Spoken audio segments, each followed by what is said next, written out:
It's time for Milberger's Gardening South Texas, live from Milberger's Landscaping and Nursery at 1604 in Bulverde Road. During the next 2 hours, our experts will help you with your gardening questions when you call 210-308-8867. That's 210-308-8867. Or come by Milberger's during the show and have your question answered in person. And now it's time for Milberger's Gardening South Texas on 9:30 a.m. The Answer. Good afternoon. Welcome everybody to Milberger's Gardening South Texas on 9:30 a.m. The Answer. Alex Escobar here with Dr. Calvin Finch and Mark Peterson. Partly cloudy Saturday afternoon, but it's breezy. It's breezy, a little humid, but it's a very nice day, especially if you're from San Antonio, especially last night after the Spurs won. Yeah. Moving kind of slow. Yes.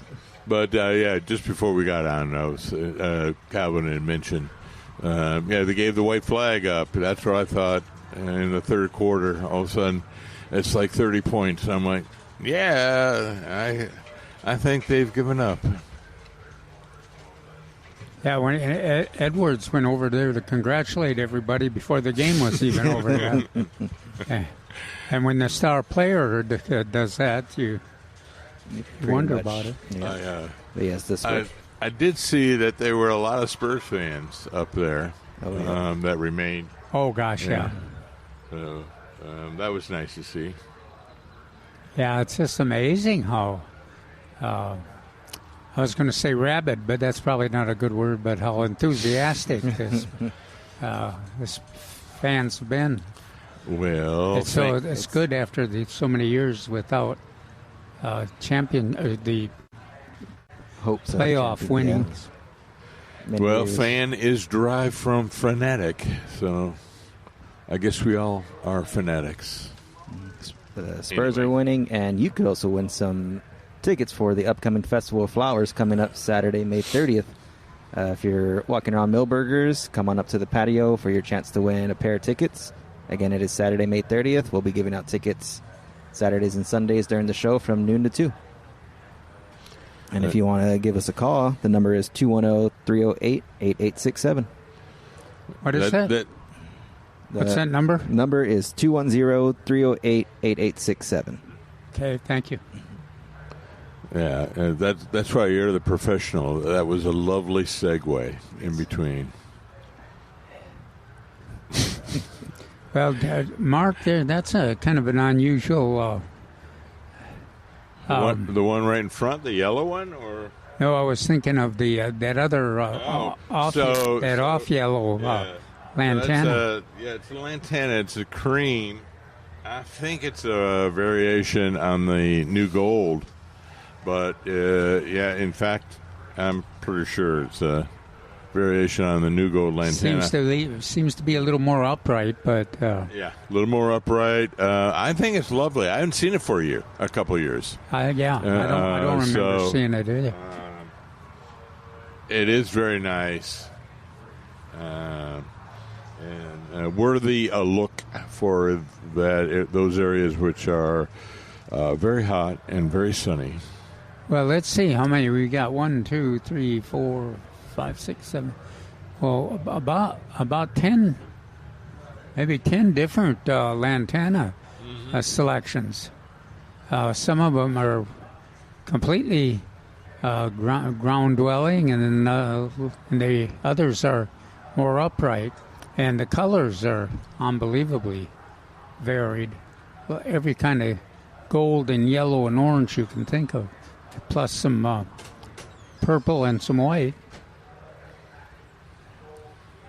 So, if you have a bright, sunny location and you just don't know what to do, or you've had plants burn up, lantana is your choice. Good choice, too. And it's a good pollinator plant, especially in the fall. The butterflies and the bees and the hummingbirds all seem to gravitate towards it. I don't know if the pollen is the nectar is more potent then, or if it's just there's a lot less for them to choose from, but they certainly do gravitate towards the lantana as the summer progresses. That's great. Well, in our article, though, today, we talk about the those tough modern and old-fashioned roses. Mark and I talk about them quite a bit because they're hard to believe how wonderful they are. Spectacular blooms, bloom for a long period of time. Drought tolerant. You don't think of roses as qualifying for a xeriscape plant, but these guys will do it. If you got a fair amount of soil and some mulch, they can tolerate a really dry situation and bloom for 6 to 8 months. We have a gentleman coming up with determination in his face and a bag full of plants. It says restroom lunch. Come on up, What's sir. up? Come on. Yeah, the rules are you gotta talk to the microphone. Just for easier for us to do. Yeah. Okay, I have All a right. question. Established rose bush. I cut it back some this year. I've got pictures of it. I've got these I cut off this morning. The only thing I did different this year was I added some little topsoil to it, a bag and a half I bought at Home Depot. I put some mulch over it, but the leaves are doing this. It looks like it's either Open it up there, Calvin. dry, but I've been watering it as normal. I put some fertilizer on it probably 10 days ago, so I'm looking for answers of what could be wrong. Are you? Do you remember what selection it is? I don't know what it is. How big is it? They are this tall, probably. I got pictures of them if you want What to see color? Yeah, what color are the flowers? it. Red. Big red ones or little? They're little. They're deformed, to be honest with And this is the second year they're showing this symptom? you. First year? It's not true. Rosette. That's what Calvin is thinking there. Yeah. That. How much sun are they getting? In the evening, they're getting plenty of sun. Huh? A lot of sun. Plenty of sun in the A lot evening. of sun. In the evening, operative. Or about the rest of the day? Mainly shade, probably from 12 o'clock on, they're getting a good bit of sun. I mean, they're not in full sun by any means, but they've never done this before. And there's no chance that has anything changed in terms of the drainage, watering different, and the soil's not soggy. You said you added some soil and some mulch. How much total do you think? In this one particular bed, I added maybe 1.5 bags. Yeah, how many inches above the ground now? Oh, I'm gonna say probably Okay, all right. very little because I didn't put much in there. I put mulch over it. Okay. I bought from Home Depot. Well, that was saying whether it's actually overwatering. What did you see, or is it thrips, sir? The bane of all roses is thrips and whiteflies. What do you think, Calvin? Calvin is studying It looks, the plant. Yeah, it looks like something was What? almost like Wafted spider over? mites. Like, Oh, okay. take a look at that. Yeah, I was going to say something wafted over. You haven't used any herbicides or anything like that. I haven't put nothing on it. Okay, good. I've I'm never sprayed- assuming there's some thorns the way you handled it. To What me, kind of David. plants are by it? Oh, There's one that grows up tall. It's got the yellow plants on it that grow all over this area. I can't think of the name of it. So, Esperanza? Yeah, Esperanza. And the And one that's doing fine. doing fine. The one beside it is a little short plant that doesn't get about this tall, and it's doing great. It's not.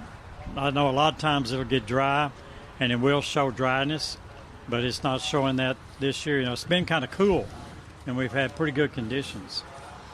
all right. The 20 questions continues. Oh, that looks like an interesting one that you have. any weed killer? Nope. Anywhere near it? Nope. Diamond grass? Okay. Nope. Is it open where a neighbor may have applied some? No. Okay. Nope. See, No the, weed killer. the 20 questions continues. Okay, what I'm describing here, or what we're seeing, is small diminutive leaves, which are chlorotic, and some of them are crispy brown. So you can see, radio people out there, listeners, you can see where I was going with maybe some herbicide. That's what it kind of looks like. Look at The crispy ones? thorn, this unusual thorn. It has an unusual thorn plants. That's another reason why another reason why I went to a weed killer. So that's kind of because some of the weed killers have growth inhibitors or growth. What's the opposite of inhibitor? Growth exhibitor? The only thing I can think of doing is just letting it progress and see what happens. See if it is it showing any improvement at all, or is it getting worse? Just basically staying the same. You know. Oh. But the in the years past, it has not had an issue, and I did cut it back pretty good this year. If that had anything to do with it. But no, it shouldn't. We would have recommended you do that anyway. So with roses. But the only thing I did different was add a little bit of soil to it on top and around it. And it was like I say, and the mulch, which and the mulch. Okay. That's the only thing I did different, other than I did cut it this year. Haven't sprayed anything on it. I spray no weed killers around whatsoever. Yeah. All right. Fertilized, yes, I fertilized it. Now I'm going to ask you. I'm going to recommend something, but I'm going to ask you first. How often are you watering it? I water it probably once a week. Oh, okay. You're doing everything right. So I'm going to recommend a fertilizer, a little bit of organic fertilizer. I'm thinking Osmocote Plus, because I think there is an iron and sulfur element to it. What do you think, Calvin? I think it needs a little. What did you fertilize with already? I just fertilized with rose fertilizer. Some my wife had. And I don't know what number it is or anything. If you'll recommend the number, I'll go back in a week. Well, I don't. I don't think fertilizer is going to be the answer. I think it's just to see what develops. Now the fertilizer Mark's talking about won't hurt it, but if it starts to repair itself, then that fertilizer would be useful to it. Now this is kind of a different. Yeah, it's a different one. So that one's curly and chlorotic. The one you have looks stipuled and maybe a sucking insect on it. What do you think? Yeah, on the ends. Now, what we're the blooms are not as big this year as they were last year. Yeah, the weather has been tough, but I don't. Kind of with Mark there. I don't think this is the weather. Yeah, like you say, it almost looks like spider mites on a tomato plant. But I'll check for spider mites, but I've never seen any on there. Yeah, and usually that's why sometimes just letting it go. A rose will quite often recover and grow through it. Yeah, and they're probably 10 years old. Where a tomato won't. But yeah, they're 10 years old. These plants are about 10 years old. Oh, really? Well, that's good. But yeah, that's all I can think of. Would be to let it, to see what happens, how it develops, and we'll kind of watch for any kind of recovery. Yeah. Let me ask you another question. You mentioned water, maybe too much water. I have another rose in the back, and I bought it here. It did have flowers on it. It's doing good. It's not flowering at the present time. It's in mainly direct sunlight all day. So now these roses it's in a flower bed with some other flowers. Do I need to watch my watering on that plant? Well, not if it's well drained soil, and you're not letting it get soggy at the base or anything. You let it kind of dry out between waterings. Sure. But I'm with Mark. I like that once a week. The once a week. It's Yeah, I don't think you can go wrong. Yeah, with the once flower a week. bed that I'm talking about this plant's in has flowers in it. Of course, I go out there about once a day and water it lightly. I'll check the soil and make sure it's not getting too wet around the rose bush. Yeah, Tomatoes are the same way, aren't they? Huh? Tomatoes are basically the same way, aren't Well, they? yeah, tomatoes will basically use as much water as you give them, Yeah, as long as the soil is. good, yeah. And then tomatoes are not showing any kind of spider mite symptom or anything. No, they're not. Yeah. It'd be interesting, too, if you don't mind. Keep us informed. See, Sure. kinda, 2 weeks from now. Let us Sure, know you bet. what- Like I cut those cuttings this morning, and I thought I'd bring them up here and let you look at it. Now, is this one after this kind of a symptom? Or is this a recovery symptom, or is this at the top of the plant and this at the? I guess just basically same height. There are some greener leaves on one of them that do look good, so they're pretty fresh. So I thought, I'll just leave them. Sorry, we can't give you more No definitive. Yeah. Thank you very much. All right, well, keep us informed. Appreciate it. You want to me to toss those, or do you want to keep them? I was going to say, you can take the bag back or what have you. Thank you. Good luck. All right, then. Good luck, Yeah. sir. Thank you. What are you doing on May 30th? May 30th? We're going to Festival Flowers, okay? Oh, look at that. You're going to Festival Flowers May 30th. Now you're going to Festival of Flowers. Oh, okay. Thank you very much. All righty. I appreciate it. That was David Rodriguez David handing Rodriguez. out free tickets. Yes, and we'll talk with him a little bit. We're going to take a quick break, and then we'll talk with David Rodriguez. We'll be right back with Milberger's Gardening South Texas on 9:30 a.m. The Answer.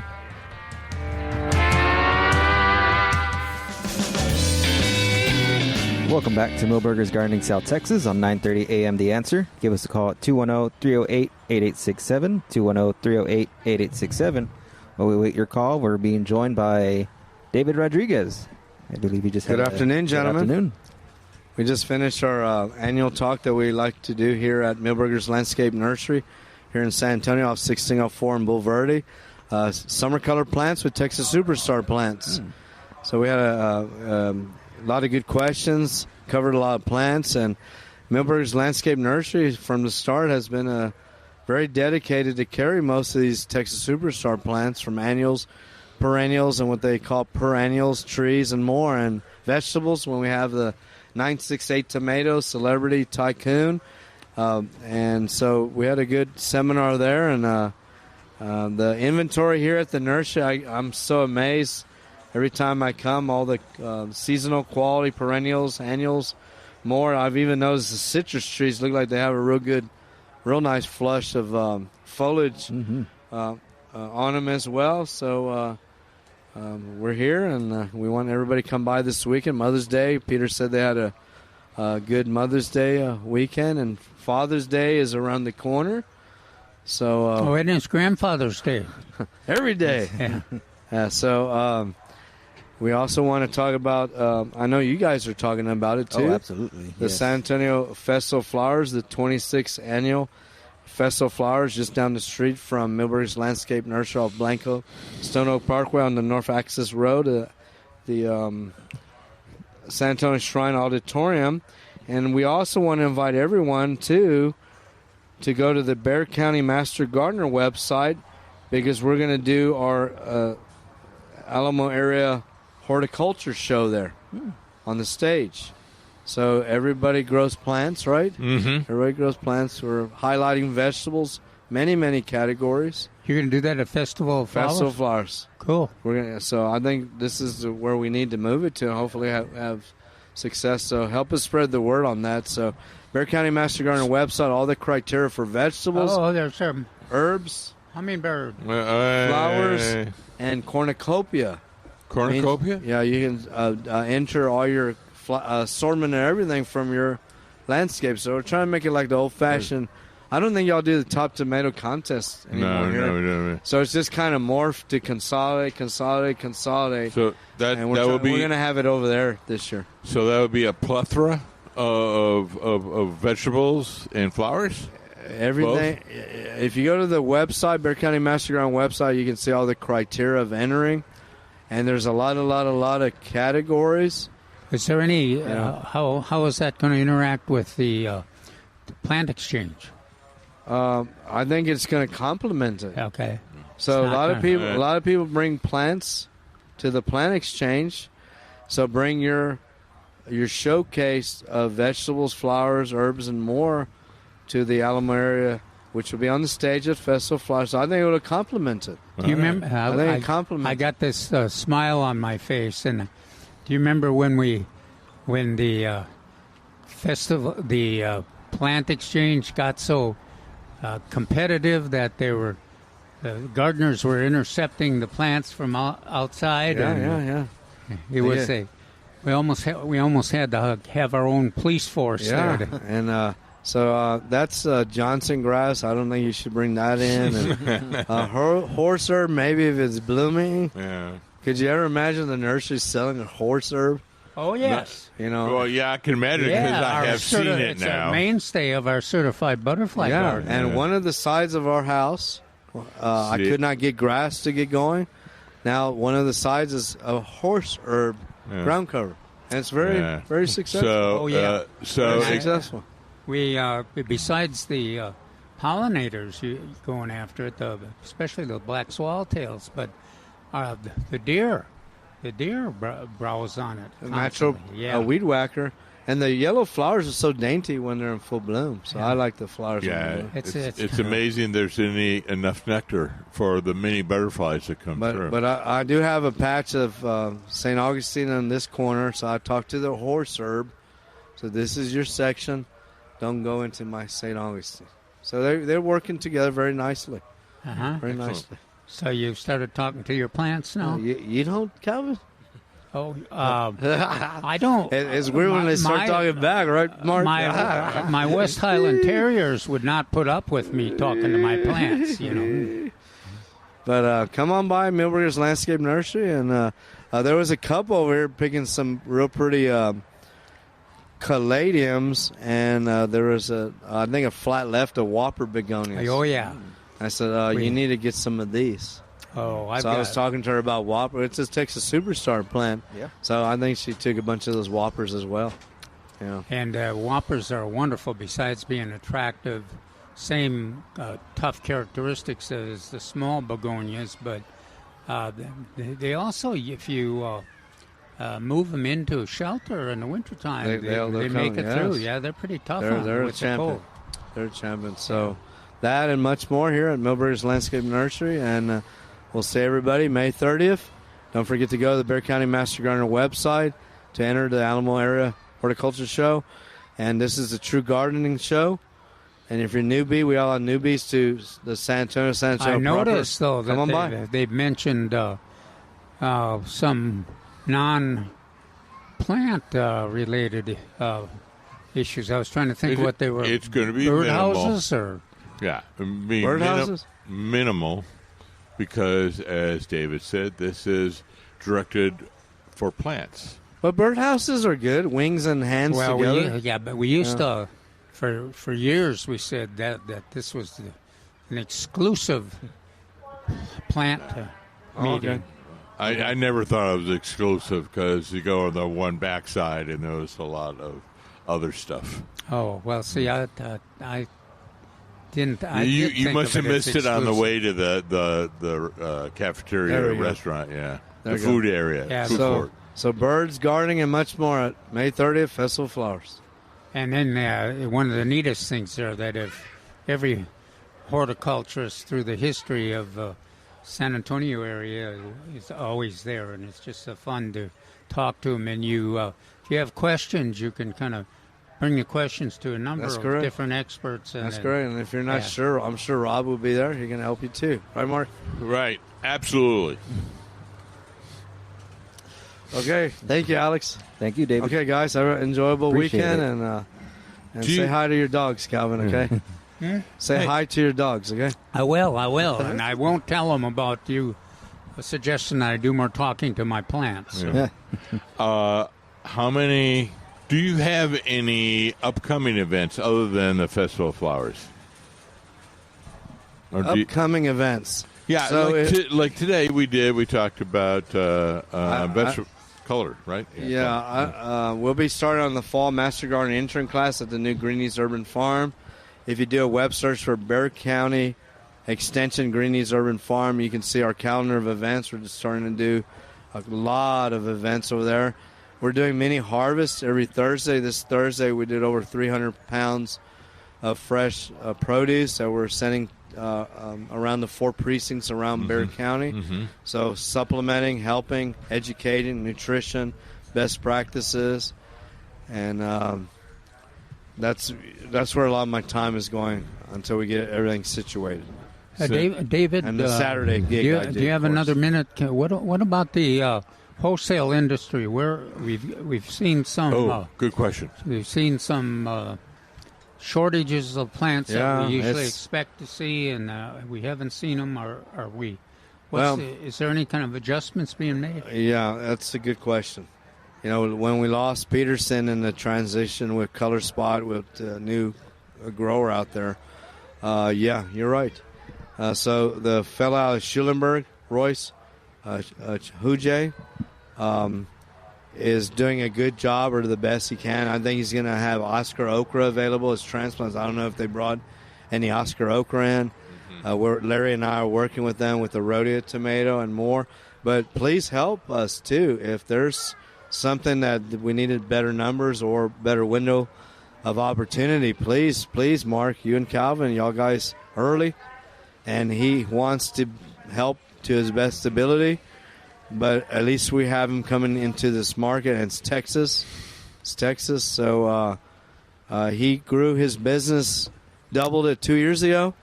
Last time in the fall, Larry and I visited. Where is he? In Schulenburg. Schulenburg. East, right between Houston and San Antonio. I do there. They've got a newspaper there. That's correct. Yeah, I write for them. And go visit Royce.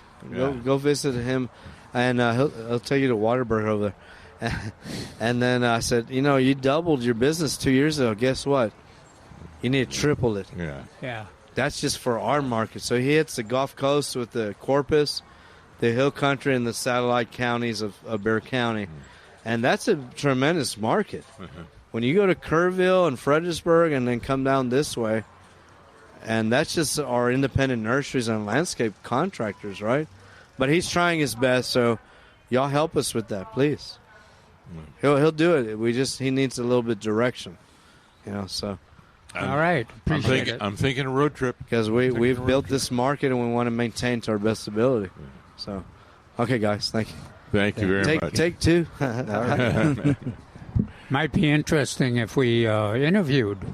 Yeah, you may go now. Yes, you have permission to go. Thank you so much. Yeah, David. it would be. So we may get especially if we've kind of analyzed where we are, and then if sounds like David and a lot of the horticulturists are working on addressing those issues, and if we it looks like we're moving in the right direction, it would be I think a lot of gardeners would be very pleased to hear that.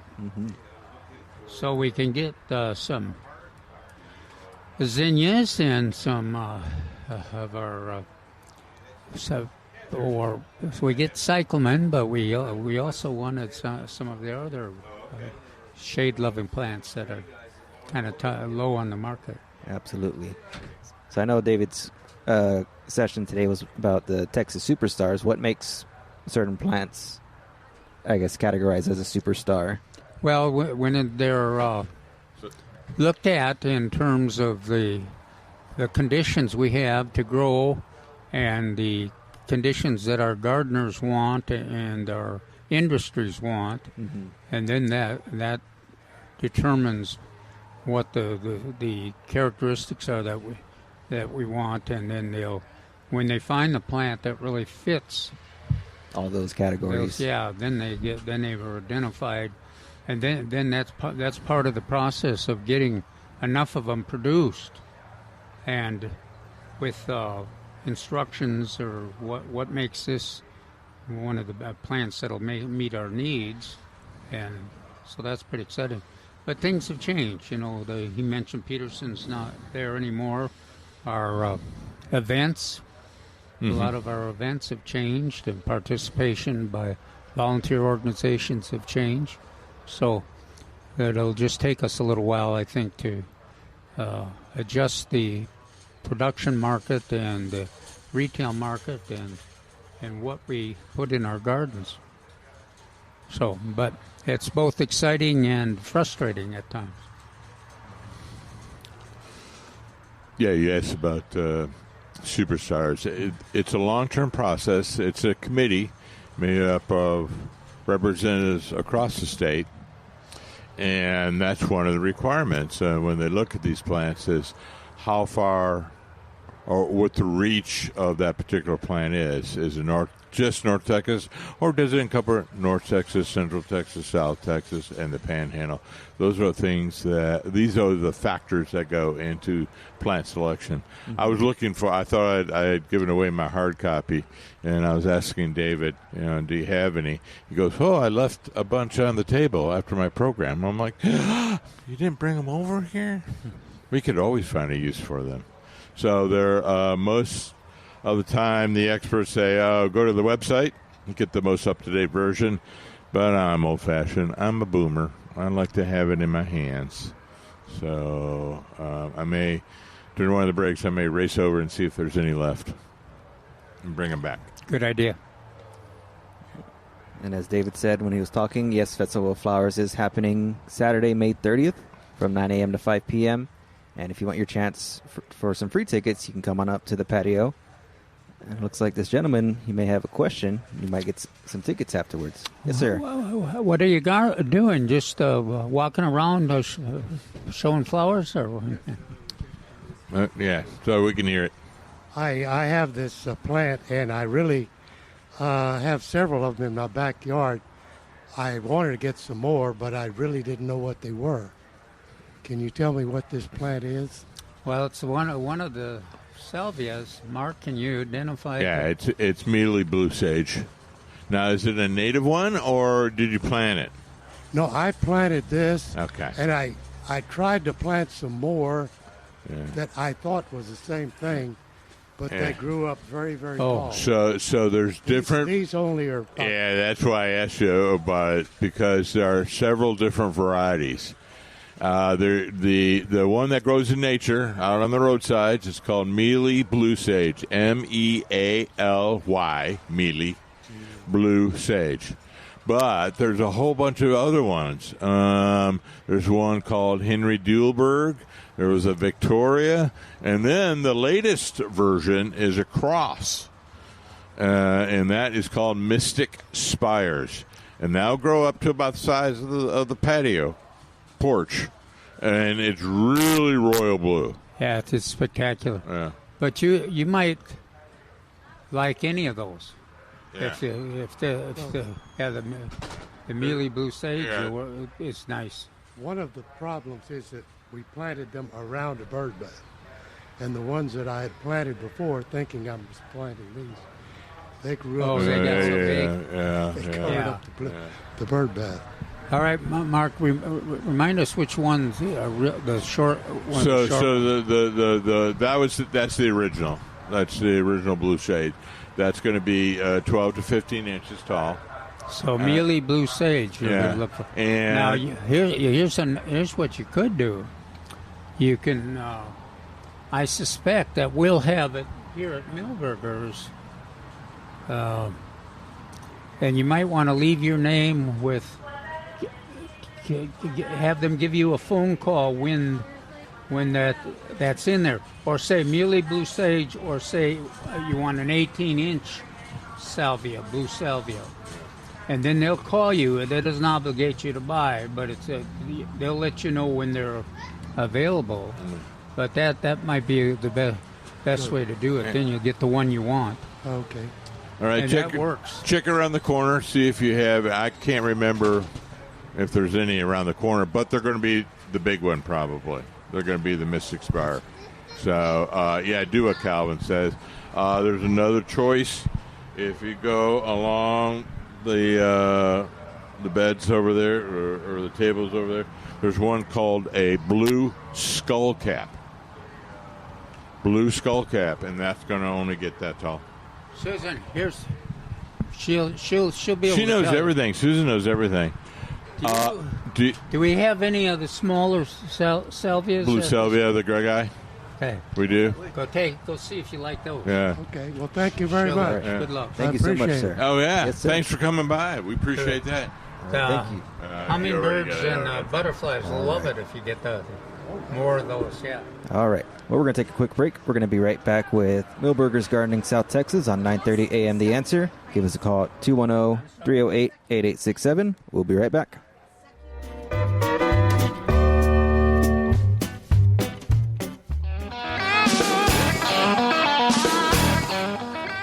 Hey, I'm here at Milberger's Nursery, and if you love gardening, you're going to want to hear this. The 26th Annual Festival of Flowers, co-hosted by San Antonio Water System, is coming up Saturday, May 30th at the San Antonio Shrine Auditorium on North Loop 1604 West, between Stone Oak and Blinko Road, and it is one day only, 9 to 5.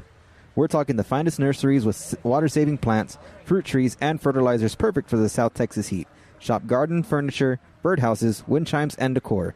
Bring your little red wagon for the plant exchange, swap plants, bulbs, seeds, and trees with fellow gardeners. There are herb cooking demos, a floral design challenge, a kids zone, the organic roundtable, educational seminars all day, and an outdoor farmers market with fresh food and treats. Tickets are just $10 at the door. Kids 10 and under get in free, and parking is free too. That's Festival of Flowers, co-hosted by San Antonio Water System, Saturday, May 30th, 9 to 5 at the San Antonio Shrine Auditorium. Details at festivalflowerssanantonio.com. Could you get a couple of tickets? Absolutely, yes. We have a guest right here. Just 1 second.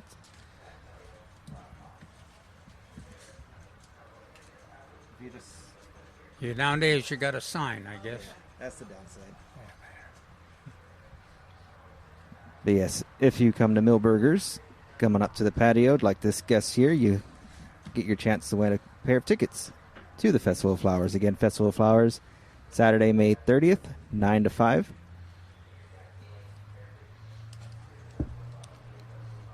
I've never been, but I'm excited to see what's going to be happening there. Hey, I should put my earmuffs on. Sure. Mark and I have been there a few years, Oh, yeah? ever since the beginning. Yeah. So what's the date? Do they have that on there? The something annual? Yes, Festival of it's the 26th Annual Festival of Flowers. All right. So Calvin and I have been there at least 25, probably all 26 years. In some form or fashion. Either speaking or doing this radio show. Or Ask the Expert. Lots of times. I'll spend the day there asking the expert. Yeah, I know. So it's just a full day of events. Sorry? It's a full day of events going on there. A full day, yeah. Full day. So 9 to, I can't remember, 9 to 3 or 9 to 5. 9 to 1 is all, I think. They tried certain times. I think they're set on 9 to, I'm struggling here. 9 to 5. 9 to 5. Yeah, okay. scheduled 9 to 5. I don't know what I thought was thinking about that 1 o'clock. There must be some other event. Well, Spring Bloom. Spring Bloom is 9 to 1. Okay. But yes, again, if you are here at Milberger's listening or nearby, come on down. Thank you, ma'am. Thank you so much. Come on by. You still have your chance to win some tickets. We'll be here until 2 p.m. today, and you have your chance leading up to the day of the event, which is Saturday, May 30th. Again, that's Festival of Flowers, Saturday, May 30th, 9 to 5. come on down to Milberger's up to the patio for your chance to win some tickets. And then if you have any gardening questions you may have, give us a call at 210-308-8867. Questions, updates, maybe some monarch butterfly sightings that people have seen. Yeah, because we haven't seen any. Well, they should have moved on. They should have moved on north. Exactly. So that's why we're not. Now, I did see a queen butterfly this last week, so that's close. But they and a lot of the other butterflies, the fritillaries, and the giant swallowtails. Yeah. They're coming around, especially if the sun comes out now and it gets hot. We'll be seeing a lot of them. And we did see some hummingbirds today already here, so that's always nice to see hummingbirds. Yeah. Well, somebody just left her little trailer there to look for another plant, but those are some of my favorite plants on there. We got rock rose, Pavonia, which is very popular. Sun, but it could do a little shade, and then the Macrotheca. The a deer cigar don't plant. Eat either. Sorry? The deer don't eat the rock rose. That's right. And then the Macrotheca, the Kufia, one of the Kufias, otherwise known as cigar plant. That's a very pretty one. I don't know the shade tolerance of that. I think it's full sun, but... sure looks like it. Yeah. And then there's some salvia down there. All right. But I love it when people just pull their little tray right next door. She can't hear me. Right next to the porch here, and so we can look at all what they're buying. Yeah, it's great. Yes, we do have a lot of color. You know what's just in front of us here, too? The milkweed. Tropical milkweed. I didn't see that. It's right in front of us. Yeah. Tropical, right? Yeah. Correct? And wonderful color. Lots of sales going on. Oh, yes. That's your segue. That's your Plenty of segue. sales, but I believe we have someone coming up. Oh, never mind. All right, but yes, plenty of sales going on. We'll start off with the caladium. It's in a number one, regularly $9.99, on sale $7.88. And it looks like there's about at least 4 different leaf colors over there. Yeah. Very good, very nice looking plants. Very showy. And we're talking about Texas Superstars. The Pentas are on sale. 4-inch pot, regularly $1.99, on sale $5 for $9.50. The Plumbagos, regularly $9.99 and number one, on sale $8.88. Bougainvilleas, they're on sale 25% off. Tropical hibiscus patio trees starting at $39.99, on sale 25% off. We have stepping stones. These are the 2-inch by 8-inch by 16-inch. They're regularly $2.99, on sale $1.88 or $10 for $15 while supplies last. I'm not your stepping stone. Mickey was around here.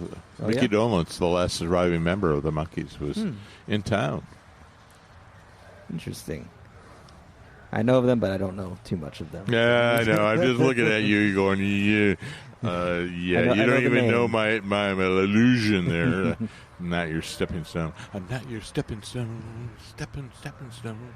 We have trees. All right. Number 15 and number 30 trees. They're valuing $329.99, now 25% off. So we formerly call that the gallon. Now gallon? we've kind of unified it across the country and say number 13 and number 30.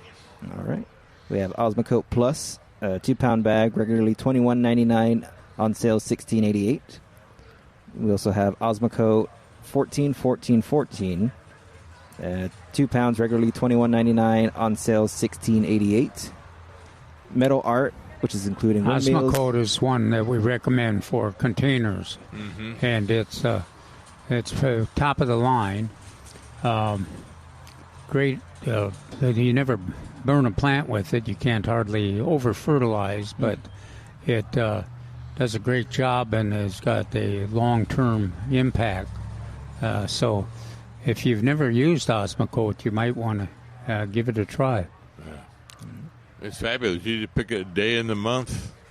You're going, I'm going to fertilize my pots the 5th of every month. And you don't, that's a little extra, but like you said, you're never going to burn it. So, or very unlikely. Whew, I should never say never. So there's a chance if you put too much, there's a chance that it may burn your plants. Well, small chance. Okay, I can't imagine. Yeah. We used to do some experiments and put a bunch of it in plants, and never did have it burn. So it is. It's not a cheap fertilizer either. Of course, there's no fertilizer that's inexpensive nowadays. But Osmocote is you get the job done, and without threat to the plants. So if you've had a little problem with containers, and quite often it's pretty challenging, especially if you've been growing citrus or some things that are at times are kind of high nitrogen users or high other nutrient users. Then it's that's great to have access to Osmocote, because it really addresses that problem and works very well. Round off what else we have to sell. House plants starting at $4.99, on sale 15% off. So there's a bunch of varieties, including monsteras, bromeliads, ferns, many more. Are there any of the orchids mentioned? Orchids, not that I see, but I feel like that would. Well, it says bromeliads, so you could say an orchid is a bromeliad, maybe. Some of them are. Another Texas superstar, the Vitex, and the number 3 regularly $29.99, on sale $24.88, or 2 for $40. And that's another one of the deer-proof plants that has blue flowers and is a favorite nectar source for our pollinators, including the hummingbirds. They really like it. I know we talked about roses at the beginning of the show. Hybrid roses starting at $39.99, 25% off through this weekend. That's right. Well, then that's what our article is about this Saturday, is those tough, modern and old-fashioned roses. The roses that are beautiful, and some of them are even floral quality, like the Belinda's Dream.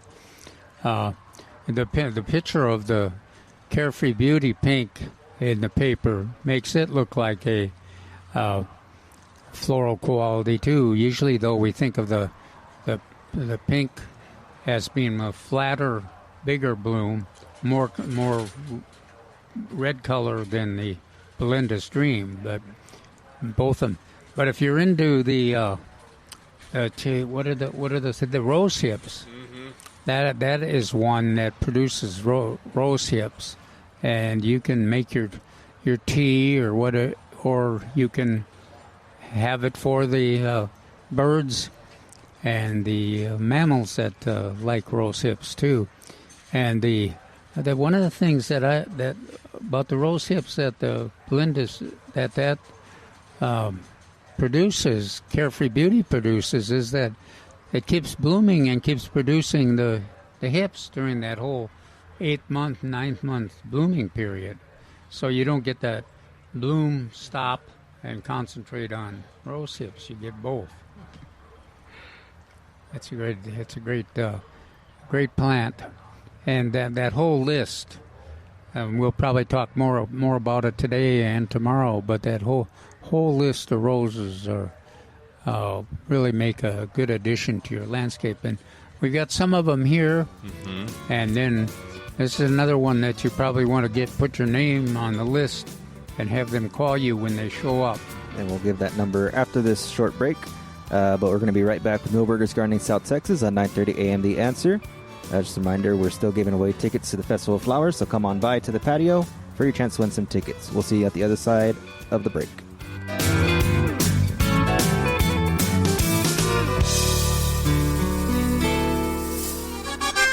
We're back with Milberger's Gardening South Texas, live from Milberger's Landscaping and Nursery at 1604 in Bulverde Road. Come out to visit or call us at 210-308-8867. That's 210-308-8867. And now back to Milberger's Gardening South Texas on 930 AM The Answer.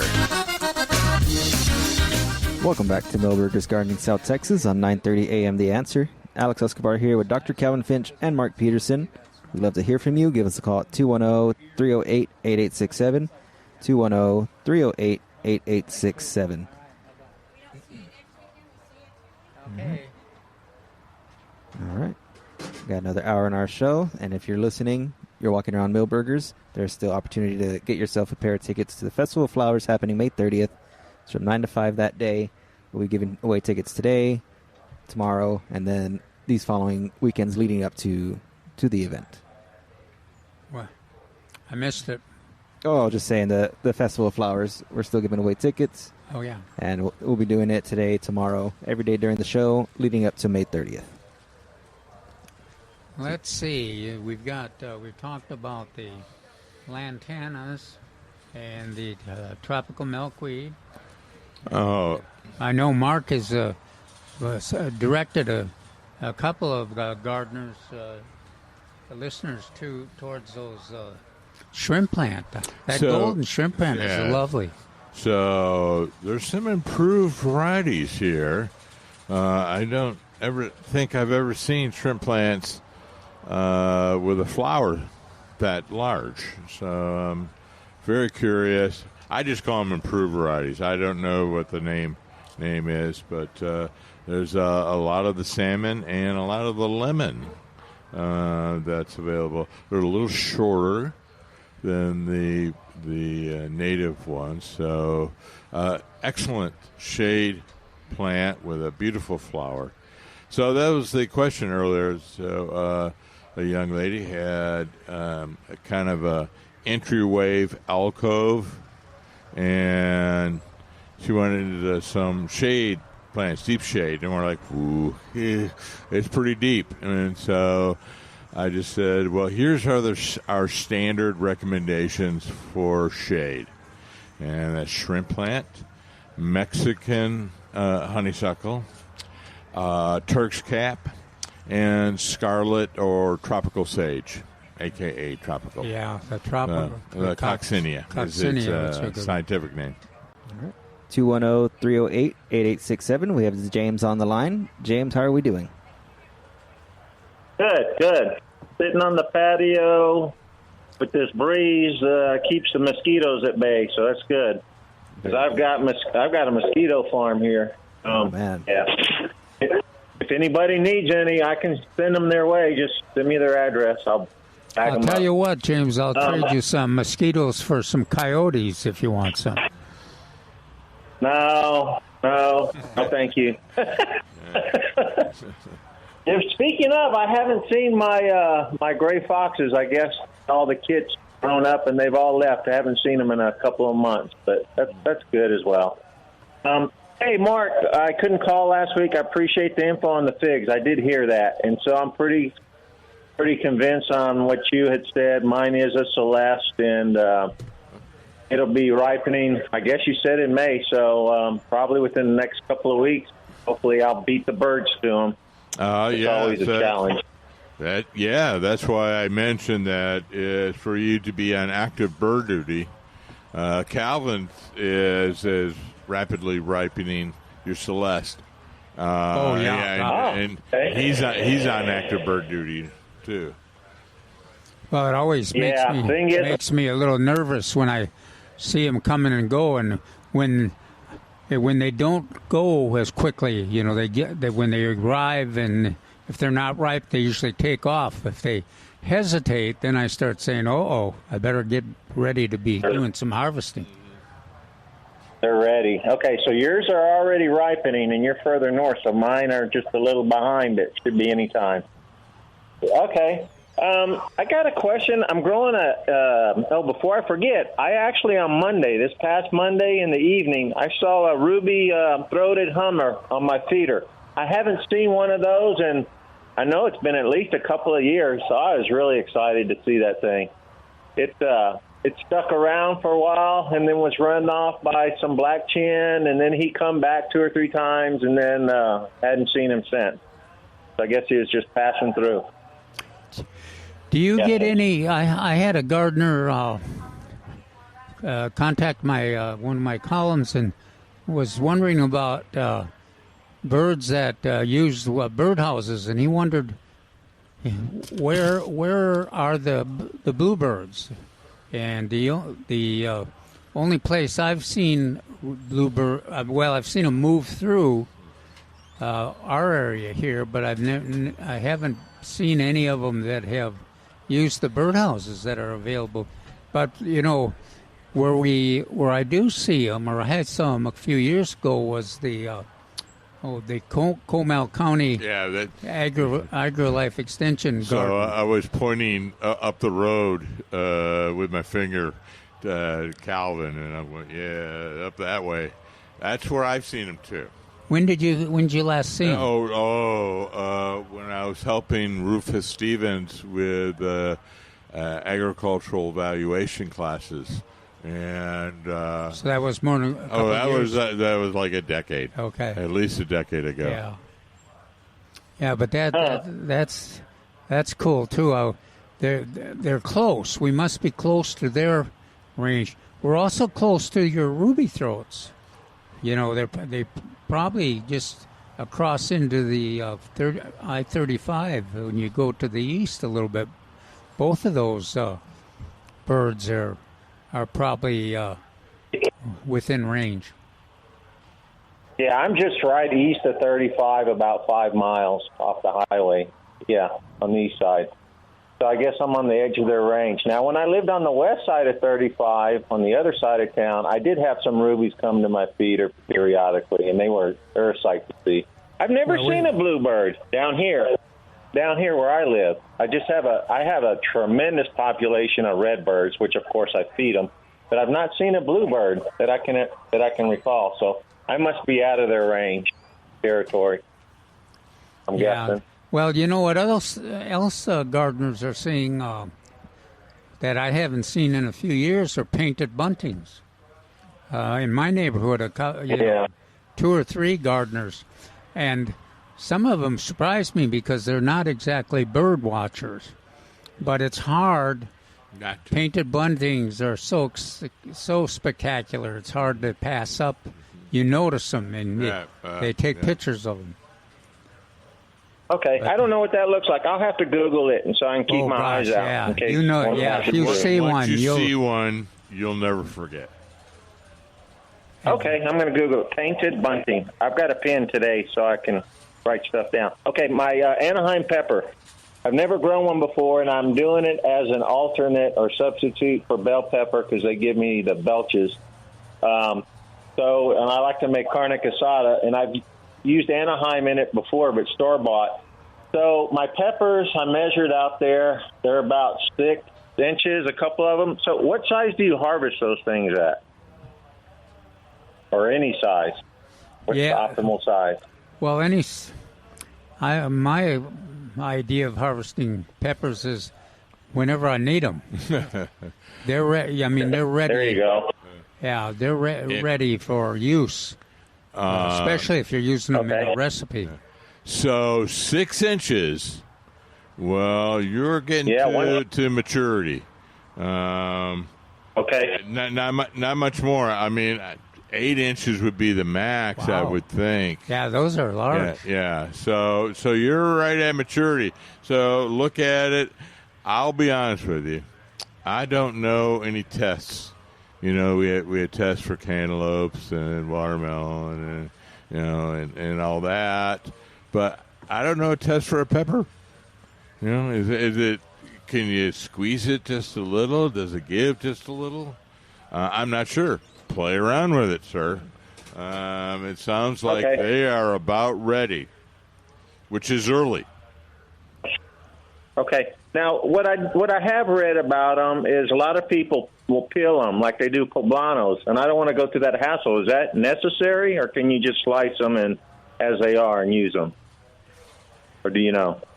Well, I never peel peppers. Do you? Yeah, and well, some people peel the tomatoes too. Take the skin off. Yeah, take the skin. Yeah. So I've seen mothers peel tomatoes for their kids, but I always started giggling when I saw that. So a lot of times they're charring them first, slightly charring the enzymes. Right, blister them. And I think that will actually solve the problem if there is any thick skin on that. I think that will bubble it and make it, if necessary, peel away from the fruit. But in actuality, probably just solves the problem of any thick skins. But if you ate them with the skin, it's not going to hurt you, bother you, or anything like that, is it? Or maybe they're bitter. No? So okay, all right. That's how I do about those tomatoes. Okay. I never peel them, so I just cut them up and eat them raw like that. What is it? Our Calabria? Yeah, I can't remember. Yeah. The ones that we. That's why I missed that. Okay. The chili pachine? No, I thought you grew those eating tomatoes, or maybe it's Bert. Maybe it's another caller. Must be Bert. No, the only ones I have are the pole big right now, and they are. I'm just disappointed in them. Well, I've been eating the BHN 968s. They've been wonderful. Yeah.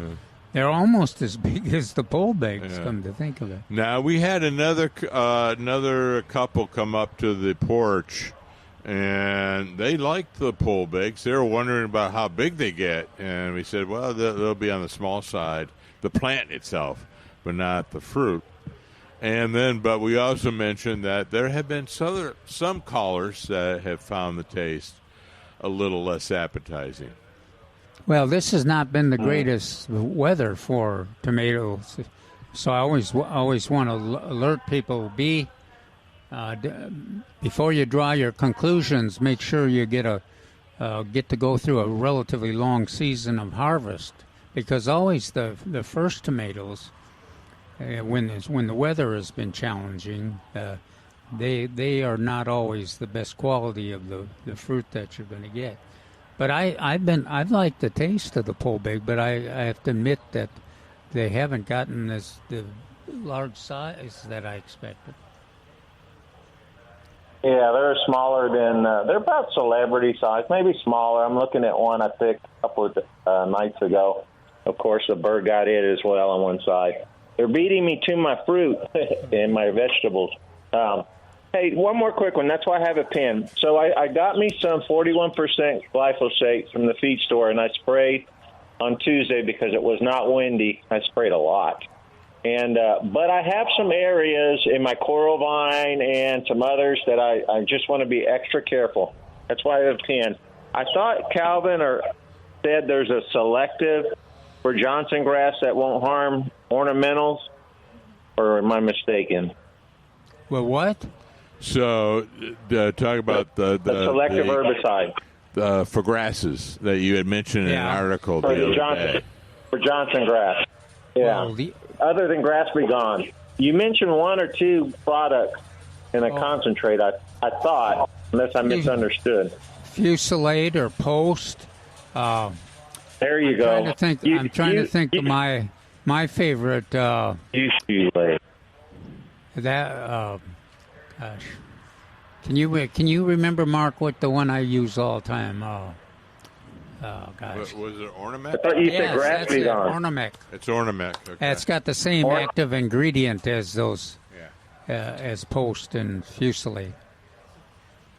Okay, so Fusilade, I'm writing this down. Post, that's kind of like Post Oak or no, Poast. Put an A in there. Poast. I got it. Okay, just like a roast, but a pork roast. Not funny. Okay, or ornament. One of those three. It won't. It'll take. Post and Johnson grass are is much over more potent.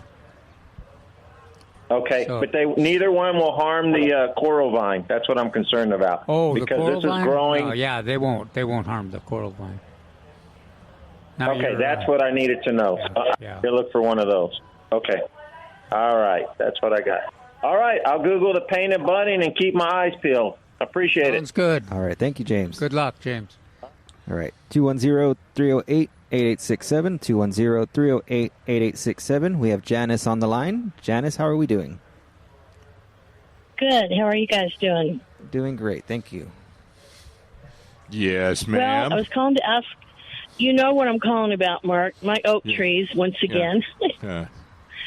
This year, when they put out their foliage, I still didn't get as good a canopy cover as I have had in years past. But of course, we've had the drought and my inconsistent watering. But once the trees have put out that first flush of growth this spring, do they continue making leaves, or is this all I'm going to get for this year?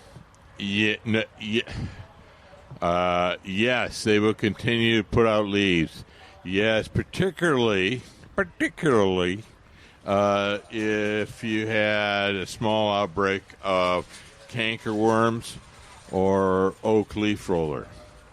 And I say that just because I had seen a few areas in your neighborhoods on both sides of the creek have some of those.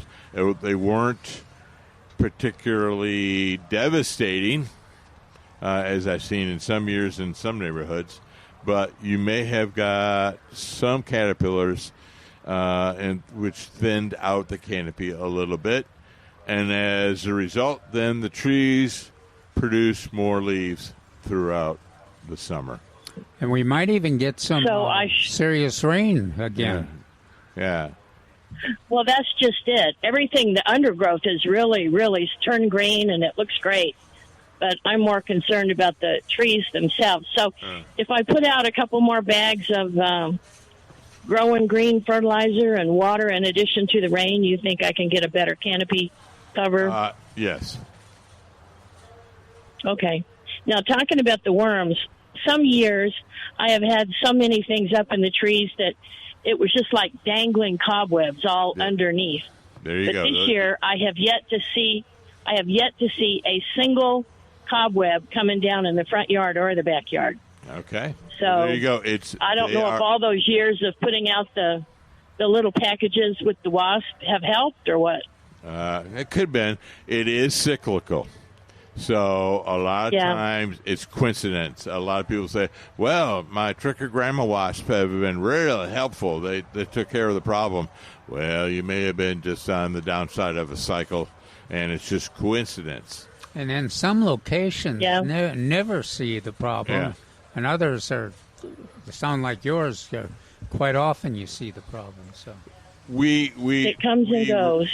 Yeah, we recommend over the years, excuse me, the fact that those caterpillars, while they may be distressing to you, are actually all baby food for all the birds in the neighborhood. So do not aggressively take care of them. Don't worry, the trees will survive an infestation. They have done so for thousands of years. So don't worry about it. I know it. Yeah. And I don't kill the wasps buzzing around my eaves because I know that they're there to kill the spiders. Right. So or monarch caterpillars. Sometimes that's what happens. Or aphids, whatever. Cockroaches are the only things I stomp on at my house. And aggressively. That reminds me, I got to get some insecticide for the roaches. All right. Well, I wanted to tell you too that my little mountain laurel that got chopped by the car driving through it, it has actually started putting out some new immature sprouts on the lower base and the lower limbs. They're only about, say, 6, 7, 8 inches long. but at least the tree doesn't show signs of death right now. No.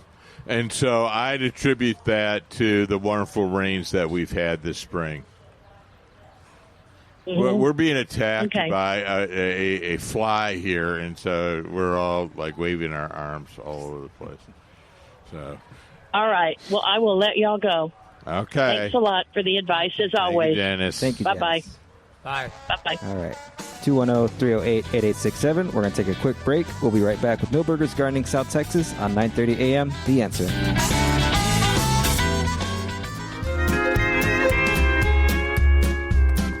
Hey, I'm here at Milberger's Nursery, and if you love gardening, you're going to want to hear this. The 26th Annual Festival of Flowers, co-hosted by San Antonio Water System, is coming up Saturday, May 30th at the San Antonio Shrine Auditorium on North Loop 1604 West between Stone Oak and Blanco Road. And it is one day only, 9 to 5. We're talking the finest nurseries with water-saving plants, fruit trees, and fertilizers perfect for the South Texas heat. Shop garden, furniture, birdhouses, wind chimes, and decor. Bring your little red wagon for the plant exchange. Swap plants, bulbs, seeds, and trees with fellow gardeners. There are herb cooking demos, a floral design challenge, a kids zone, the organic roundtable, educational seminars all day, and an outdoor farmers market with fresh fruit and treats. Tickets are just $10 at the door. Kids 10 and under get in free, and parking is free too. That's Festival of Flowers, co-hosted by San Antonio Water System, Saturday, May 30th, 9 to 5 at the San Antonio Shrine Auditorium. Details at festivalflowerssanantonio.com. And as well, we are still giving away tickets here at Milberger's, coming up to the patio for your chance to get some tickets. While we wait, 210-308-8867. We have Sean on the line. Sean, it's good to hear from you. How are we doing? I'm doing good. And yourself? Doing very well. Thank you. What can we help you with? I just got a question about my Bermuda grass. Last year I planted, basically my backyard died off. But I seeded with some Pennington fertilized bag from Home Depot, and grass did great. Everything shot up really good. We watered it, but then I started developing these little yellow patches. Basically, those yellow patches killed off my grass, so I didn't have grass last year. This year, the same Bermuda grass is coming up really good, but I just don't want it to happen again. So I don't know what I need to do. Well, how did you take care of it? And is it? I didn't. How much water do you? Did you water it once a week? Or? So starting off, we were watering it every other day, giving it a good soak, and then once the grass seemed like it established pretty well, we started cutting back our watering to maybe once every other week. The grass, but like I said, the grass was doing fantastic. Okay, how tall did you mow it? So my mower is set to, I would mow it at 3 on my mower. 3 inches? Yes, sir. Yeah, that's pretty too high for Bermuda grass. And is it full sun? Yes, full sun in the backyard. There's no shade whatsoever back there. Okay. And this is Bermuda. This is not a mixture. So correct. It's the Pennington, the one that says grows great in Texas. You know what? I'm sorry. My backyard is mowed at 2.5. My front yard is St. Augustine. That's mowed at 3. Okay. Yeah. That's we want to mow that. That's still a little high for Bermuda. Sportsfield, they do it at 3/4 of an inch, and I've always argued that's way too low. But I'd go with 1.5 to 1 3/4. Yeah. Lower okay. Is better. And then let's see. And you're seeing yellow in the same spots you saw yellow last year? I have not seen the yellow yet. The yellow looks like powdered mustard almost. Okay, so that's from an extraneous kind of fungal kind of. Yeah, it's yeah. I can't give you the correct name, but I've seen it always. Either a creamy color or to a yellow, and it's almost puffy when you walk on it. Yeah. Well, it should. Bermuda grass is in full sun, getting as much water as you're giving it is pretty invincible. So you should have some success. Yeah. Now, this last few years has been pretty tough on grass. So I don't doubt that not only you but a lot of folks that have tried to start a new lawn have had some trouble. But I'll bet you'll have better luck this year. But see if you can't mow it a little lower, the Bermuda grass. And you can bump it up to once a week, but no more than that. No more than that. On Bermuda. Okay. So as far as like overwatering just kind of inhibits that growth on the fungus? On the fungal, I'm thinking it will encourage when it's early. And then with the rain the way it's been, I think that encouraged it in the past. Now, and the thing about Bermuda grass, it can go dormant if it doesn't get enough water. But that if you can give it that once a week, it should be very. Yeah, that doesn't mean it goes dormant. That doesn't mean dead. No. So. And it's not a real dormancy. Yeah, and that's definitely what I noticed with the Bermuda is. I mean, my whole backyard died off. It went brown, and I've got dirt now. But after these good rains, my grass is popping up in places I didn't even know it existed anymore. All right, but I'll bet it'll be much happier this year than it was last year. So yeah. So all right. Well, thank you, gentlemen. Did you fertilize it all? Yeah, that's what I was going to ask. So. I have never since we bought the house. I've never fertilized the backyard, and then it wasn't but maybe 6 months after I planted the grass that I got that fungal growth and it killed everything off. So I didn't really see any point in fertilizing dirt. Okay, you might want to look at using some of that 1959 slow release lawn fertilizer. So.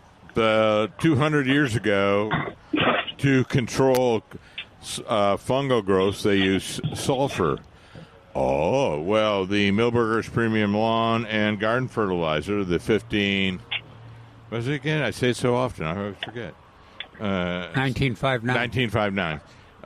Has iron and sulfur in it, and that would help with any kind of fungal growth or initiation. Okay. Now, here's a kicker for you. I've got backyard chickens. You got what? Backyard chickens? Oh, yeah. Not a problem. As far as the fertilizer goes, I let them out of the coop and they free roam the backyard. Yeah, I have never heard that being a problem on that. It's half fast nitrogen and half slow nitrogen, so may make those eggs just beautifully yellow. It shouldn't be a factor. They shouldn't have much interest in they'll be more interested in the green grass that's producing. What other things it's producing if there's insects or anything. Insects, but they'll do a little herbivore work as well on the new growth. Here's another reason why to do it. Bermuda is what we call a high feeder, and it does well and enjoy applications of fertilizer. Give it a try. Experiment. Okay. Okay, good luck. I'll give it a shot. I'll try and swing by next time. Thank you much. You have a good one. You too. Thank you, Sean. Thank you so much. Bye. All right, 210-308-8867, 210-308-8867. Well, your thumbnail synopsis of lawn care. Water once a week during the growing period. Half inch to 3/4 of an inch, depending on the weather. Unnecessary if it rains. Mow weekly. Mowing is the best way and most efficient way, not the best way, but most efficient way to keep your weeds down. Especially important with Bermuda grass. Yeah. Because that is its main management challenge is keeping it mowed low and frequently. Yeah, so it's going to be no weekend trips, no trips during the summer. You're going to have to mow. So I'm being sarcastic about maybe other design considerations may be in order, but if you want grass, you're going to have to mow. All right. So fertilization, preferably twice a year. A little bit in May, a little bit in October. Different products, but be consistent. Aerate at least once every 2 years. Let's see, I covered aeration, water, mowing. And it's about, full sun. Full sun. Yeah, or more sun than shade. How about that? And how low do you have to cut it? Or what's Well, see, there you go. On the test, okay, book says 2.5 to 3 for St. Augustine, and anywhere from 1 to 1.25 or 1.5 on the Bermuda. And then the height depends. For zoysia, depends on the type of zoysia. But I've grown both several kinds, and 2 inches has always worked really well. Well, guess what? During the experiments that we did south of town, on the different varieties of grass, and on 12 inches or more soil and 4 inches of soil, the different varieties that we tested for that SAW tested and A&M tested together for our ordinance, we couldn't mow at different heights, and so we just mowed at 2 inches. And you know what? We found it worked extremely well for everybody. So that's what I read. Based on that, I go, oh, well, I wanted to recommend that just on ease, but then we found out I could actually back it up by saying, in our experiments, 2 inches worked well for everybody, for every variety. Well, and if you got another thing that the experiments revealed, if you've got 6 inches of soil, it's not the major factor is not how much water it is. That soil reservoir. Mm-hmm. All of the grasses survived with 6 inches of soil. Yeah, except plush. Yeah. But how many survived with 4 inches? None. So 6 is the. So folks out there, more. If you want grass, more soil. Stone oak. If you want more grass, add more soil. Yeah, or add more. It's worth the investment to have 6 inches at the beginning, because you save water, you save stress trying to take care of the lawn and maintain it. And I will tell you this: SAWS has enough staff now to check all new houses, because it has been a requirement since 2005. Think about that, 2005, that you must have at least 4 inches, and that was a compromise that Calvin actually negotiated with the builders. So they must have at least 4 inches of soil beneath your turf, and not just, or else you're not going to get your CFO, your permit. Not just 4 inches against the building, but 4 inches throughout. Or down the slope. So there was 2 at the building and 8 on down below. No, it don't work that way. So, anyway. Oh, the weather is better now. Is it, is it my imagination? Or No, is the weather's been getting better. The humidity dropped. Yes, Humidity dropped. The wind kind of is blowing in and out, so it's been a nice day today. Yeah, pretty pleasant. Oh, absolutely. 210-308-8867. We're going to take one more break for today. We're going to be right back with Milberger's Gardening South Texas on 9:30 a.m. The Answer.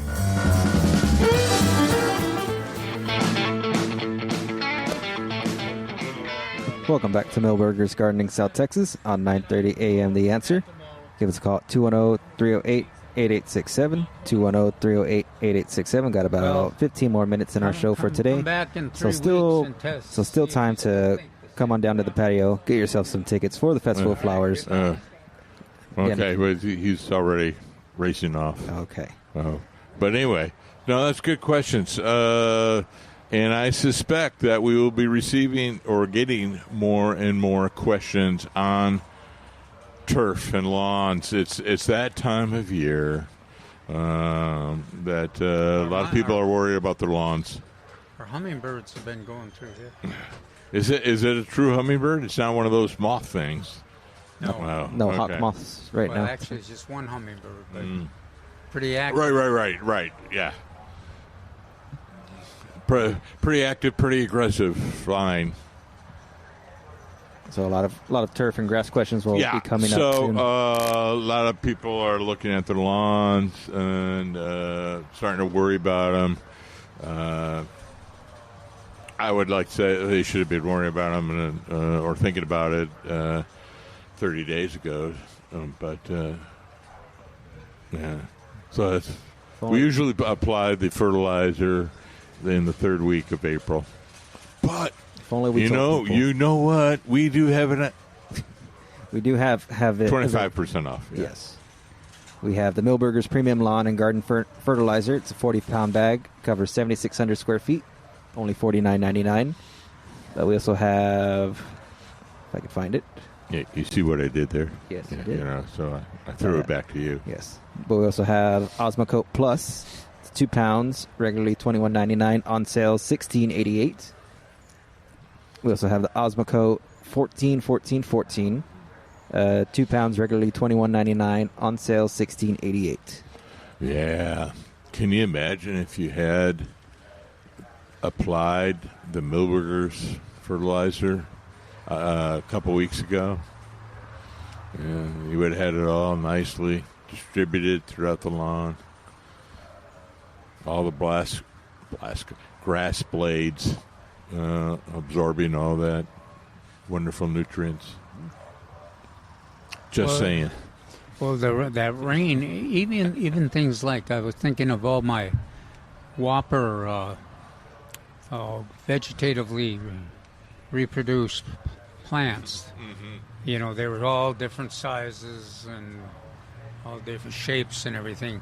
But that rain came and it kind of suddenly everything is growing at this fast rate and evenly, and it looks much better. And I was thinking of that in terms of his Bermuda grass too. Yeah. That's how it'll react. The problem is you gotta kind of calm down and just to get the work on the worst areas and level them off a little bit, but don't wear yourself out. Yeah.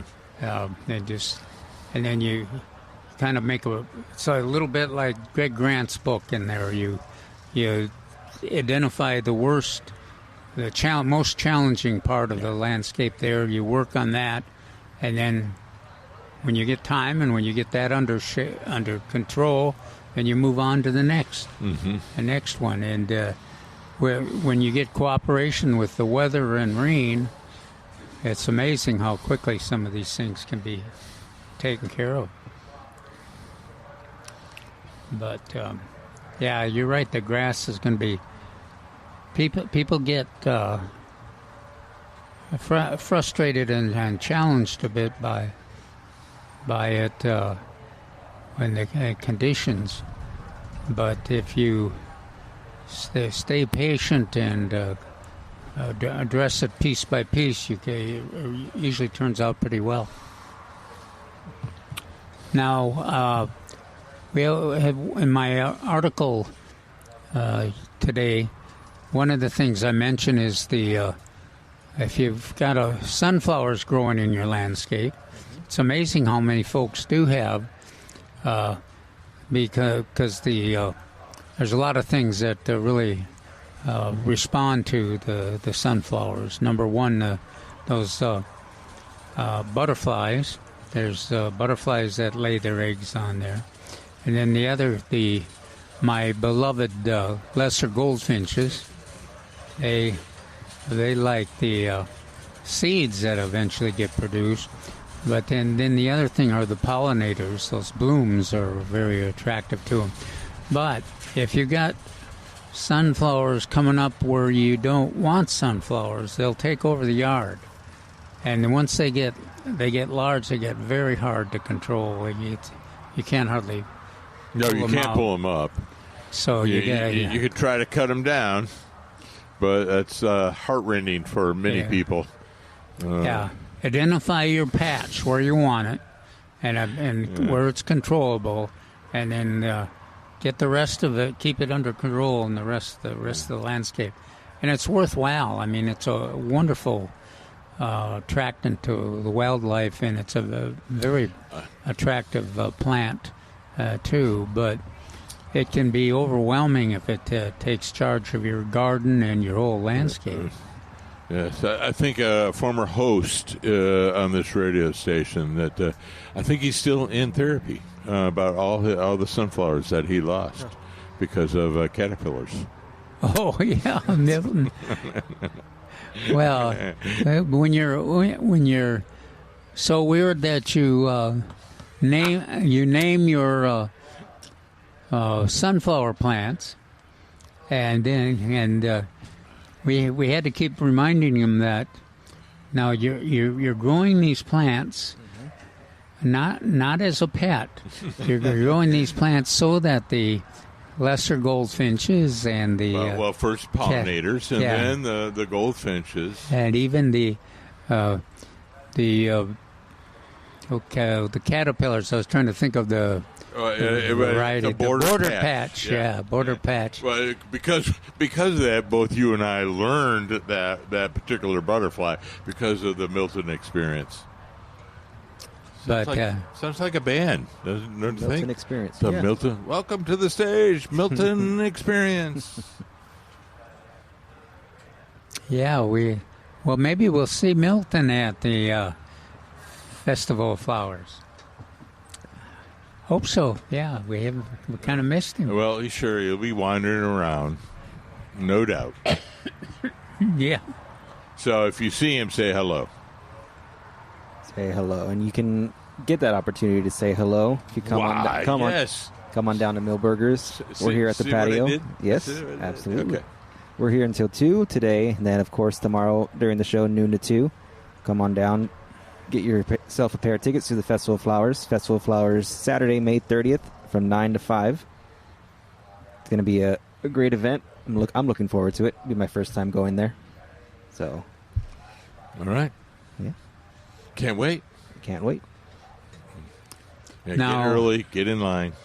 You know, one of the plants that the staff brought to our attention, the petunias, laurel bush petunias. If you want there's one in that hanging basket over there with those spectacular, intense colors. Mm-hmm. Yeah. And then there's see, they're all blowing in the wind now, and so they look. Yeah, that really is nice. That is a plant. You put it in a container or in your garden, and it'll reproduce seed, and it'll be coming back every spring and every fall. And it's attractive, and it's It says, "All right, you've turned me loose. Just don't worry about me. I'll be decorating your landscape from now on." Mm-hmm. But they're very attractive, and one of the almost like a perennial. They're reseeding rather than a perennial, but they come back pretty faithfully. and it's just amazing. Now, let's see. How many did we determine the the foliage plants over there in the shade? The caladiums? Yeah, the caladiums. What did we determine? We had four different color varieties, or five? Yeah, I think 5. 5 color. Yeah, they're those. I like those darkest ones the best, with the dark green and the orange. Although that white one over there is pretty spectacular. It's kind of a white and green. Yeah. Kind of. We have shades of red, some pinks, some whites, some greens different over color there. reds, different patterns on these. So they're very, very useful during the summertime. And then some of the impatiens are over there, and there's 2 of my favorites. I just noticed those during one of the breaks. The Royal Purple Oxalis, which it looks like a big shamrock. Where is it? Purple. It's on the corner. Corner over there. Oh, yeah, gosh. And Persian Shield. So if you have a shady area and you like the color purple, those are 2 excellent shade tolerant plants. Can they? The oxalis will survive, come back after the winter, but will the purple shield? Yeah, but it depends on the winter. Okay. Yeah, so a mild winter, no problem. More severe winter, maybe. But yeah, so we always are looking for color in the shaded areas. In years past, we go, our primary objective is different textures in the shade. Green, mostly. But we do have 4 or 5 colorful plants that you can plant in the shade, and we talked about them already. We talked about shrimp plant. We talked about Turk's cap, the scarlet sage, Salvia coccinea. And what's my 4th one? Mexican honeysuckle that I like in the shade.